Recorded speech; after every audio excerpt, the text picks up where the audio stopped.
Salut, c'est la fin, on se retrouve pour une nouvelle vidéo Lego. Aujourd'hui, magazine Lego Star Wars du mois de novembre 2024. On va tout de suite commencer avec la petite construction. C'est vrai que j'ai pas l'habitude de dire ça, étant donné que généralement, la ligne que je préfère prendre, il s'agit là de figurines. Mais là, pour le coup, on a une petite construction juste ici, avec donc la T6 Shuttle, en français la navette T6, autant dire que ça change pas grand chose. La navette donc d'Ahsoka, qu'elle possède notamment dans sa série disponible sur Disney+. Donc nous avons juste ici une petite représentation, l'interprétation de ce vaisseau avec une fonctionnalité assez intéressante qui est simplement que les ailes tournoient autour du cockpit et non pas l'inverse comme ceci. Alors mon seul reproche là pour l'instant que je pourrais lui faire, c'est au niveau du cockpit. On n'a pas de partie transparente qui pourrait laisser place à l'interprétation du où est le cockpit. Donc on n'a pas vraiment une idée du sens. On a ensuite les réacteurs à l'arrière qui sont réalisés à partir de studs. Personnellement, j'aurais mis des studs troués, mais pourquoi pas. Et ensuite les ailes qui tournoient. Alors, contrairement à ce qu'on pourrait voir dans les sets, on a quand même une tentative juste ici de continuer la décoration à l'arrière des ailes. Ça, c'est assez intéressant, plutôt cool. On a ensuite quelques pièces plutôt sympas, notamment des pièces d'angle comme ceci qui sont pas forcément ultra courantes. On a quelques tailles par-ci par-là, des lingots, des tailles incurvées, des tailles en angle. Voilà, c'est assez sympa. C'est une construction qui, je pense, très sympa aussi pour le part-out, tout simplement, à mettre en vrac. Pour moi, ça finira comme ça, je pense, comme la majorité des petites constructions disponibles dans le magazine Lego Star Wars. Mais avant de s'attaquer au paperback, on va tout de suite regarder la carte. Et donc juste ici, vous avez la dernière carte de la série de cartes à collectionner Lego Star Wars édition Force, car oui, elle n'appartient pas à la série de cartes à collectionner édition Jubilé, la dernière en date, étant donné que Lego avait fait un oubli. Et oui, donc c'est la numéro L16, numéro qui se nomme donc R2D2, en édition limitée, cela va de soi. On a une carte qui avait fait grand bruit étant donné qu'elle n'était pas sortie. Ouais, c'était la dernière carte, c'est-à-dire que pendant quelques mois, on ne savait pas si cette série édition Force pouvait être complétée. Or maintenant, bon, c'est le cas, donc c'est assez cool, ça permet de la voir ici. En tout cas, c'est quand même assez bizarre qu'ils aient mis autant de mois à s'en rendre compte. Moi, je pense que c'est à cause du magazine spécial 25 ans, qui, du coup, était sorti en avant-première en France. Parce que oui, du coup, pendant une semaine ou deux, je crois, on avait en avant-première par rapport aux autres pays. Mais du coup, on avait eu les premières cartes de la série édition Jubilé. Mais ça n'avait pas laissé le temps à cette carte-là de sortir. Alors qu'elle aurait dû sortir en numéro 2 juillet. Sauf qu'on avait eu la numéro L3 édition Jubilé. Donc voilà, c'est un petit peu dommage qu'on l'ait pas eu plus tôt. En tout cas, elle est là. Et comme on dit, il vaut mieux tard que jamais. Cette carte, je l'ai déjà dit, mais elle est très importante. Surtout si vous aviez commencé la collection de la série de cartes à collectionner Lego Star Wars édition Force, mais je ne reviendrai pas dessus, j'ai déjà fait l'historique. Donc, voilà, ça, on l'a vu. Maintenant, on peut passer au paperback juste ici. Donc, la T6 Shuttle avec 39 pièces. Là, même si c'est subjectif. Une petite démonstration de la fonctionnalité. Une petite image. Ici, pour l'échelle, on est sur du 1 sur 1. Ainsi que le numéro d'item qui vous permettra de rajouter cette référence à votre collection Brickset ou simplement d'avoir les instructions sur le site de Blue Ocean. On sera donc sur un format classique du magazine Lego Star Wars au prix public de 6,99 € avec donc juste ici le sommaire sur 2 pages comme d'habitude dans la gamme Lego Star Wars, avec Il y avait longtemps une galaxie lointaine très lointaine, le sommaire plus classique avec le nombre de pages, etc. La BD que vous retrouverez évidemment sur la chaîne BD, notamment que la chaîne BD a changé. J'ai tout migré sur une autre chaîne. Voilà. On a donc la suite de cette même BD avec une petite publicité pour la gamme Friends dans le thème La ferme.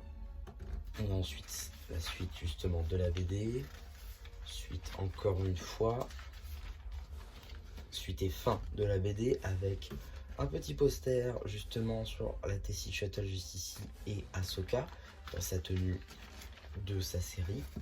Un petit poster très sympa sur les 25 ans de Lego Star Wars.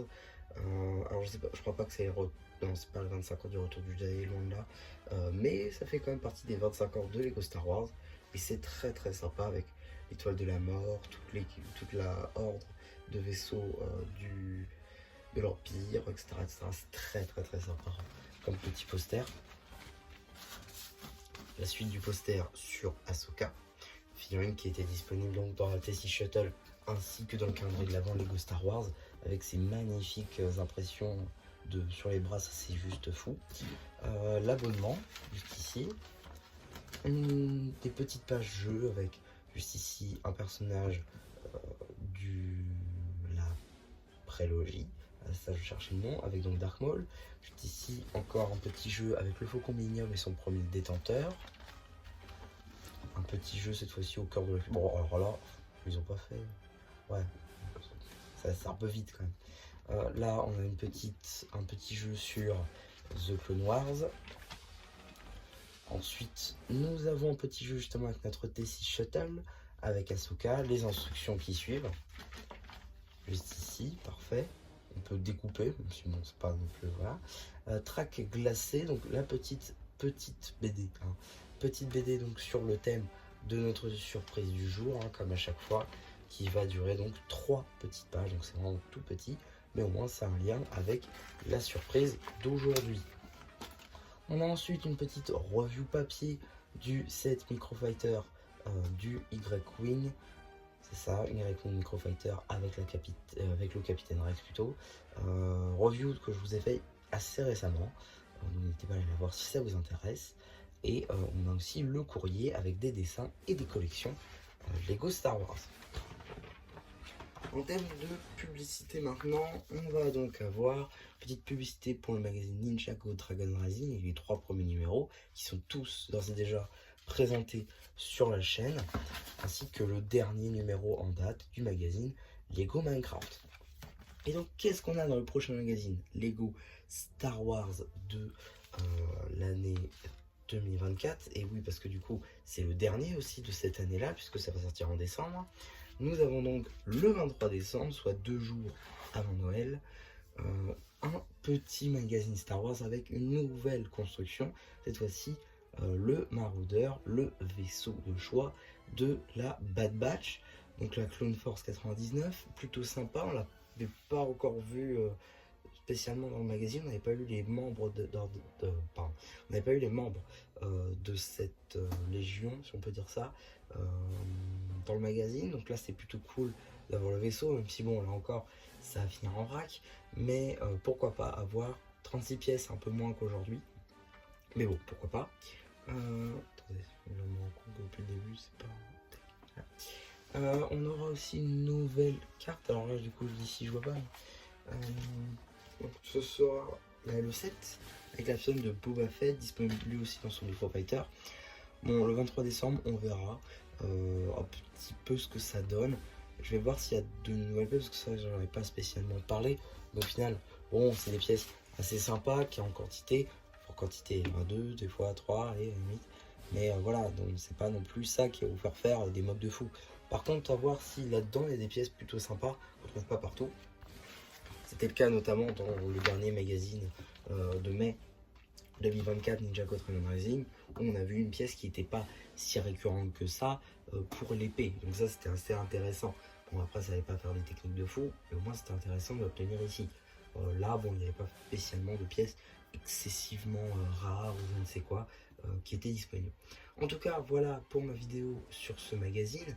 N'hésitez pas à me dire ce que vous avez pensé. J'aurais fait une fois que j'aurai ouvert les commentaires, car oui ils seront activés en dessous de cette vidéo, donc n'hésitez pas à commenter, je regarde tout, je réponds à tout le monde.